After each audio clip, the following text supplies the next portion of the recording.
नमस्कार. आज आपण पाहणार आहोत काजूंच्या बियांची भाजी सुकटीमध्ये करणार आहे मी.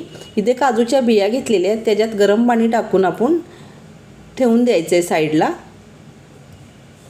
झाकण ठेवून द्यायचे साईडला. सुकट घ्यायचे, सुकटी स्वच्छ धुवून घ्यायचे. मी सुकट काय ह्यावेळेस भाजून घेतलेली नाही आहे. सुकटी स्वच्छ धुवून घ्यायचे पाणी टाकून.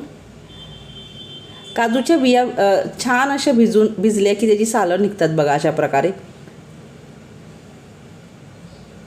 हे बघा अशा प्रकारे पटकन सालं निघतात. गरम पाण्यात आपण काजूच्या भिजवल्या की सालं पटापट निघतात त्यांची. इथे लसूण टाकलेले फोडणीला, कांदा टाकायचा आहे चिरून, टॅमॅटो टाकायचं आहे, एक छान परतून घ्यायचं आहे. इथे एक टॅमॅटोही टाकलेलं आहे, छान असं परतून घ्यायचं आहे. आपल्याला मीठ टाकायचं आहे, चवीनुसार मीठ टाका तुम्ही. ही भाजी खायला खूप छान लागते. तुम्ही अशा प्रकारे करून बघा. काजूच्या बियांची सुकट टाकून भाजी करा, खूप छान लागते. घरगुती मसाला टाकलेला आहे.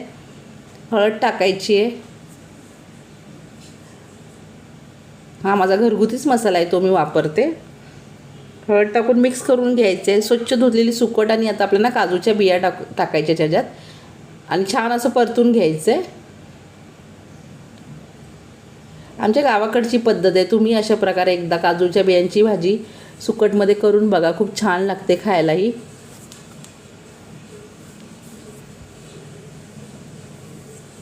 काजूच्या बिया आणि सुकट टाकून परतून घ्यायचे आपल्याला मसाल्यामध्ये. झाकण ठेवायचं आहे. मी अशी सुक्की भाजी नाही करणार आहे, थोडी पातळ अशी थपथपीत भाजी करणार आहे. त्याच्यासाठी मी थोडंसं पाणी टाकलेलं आहे बघा. आपल्याला चपाती भाकरी बरोबर खाता येईल, भाताबरोबरही खाता येईल. त्याच्यासाठी मी अशी थपथपीत भाजी करणार आहे, सुक्की भाजी करत नाही आहे इथे मी. त्यासाठी थोडंसं पाणी टाकलेलं आहे. झाकण ठेवायचं आहे आणि मंद गॅसवर शिजू द्यायचे आहे.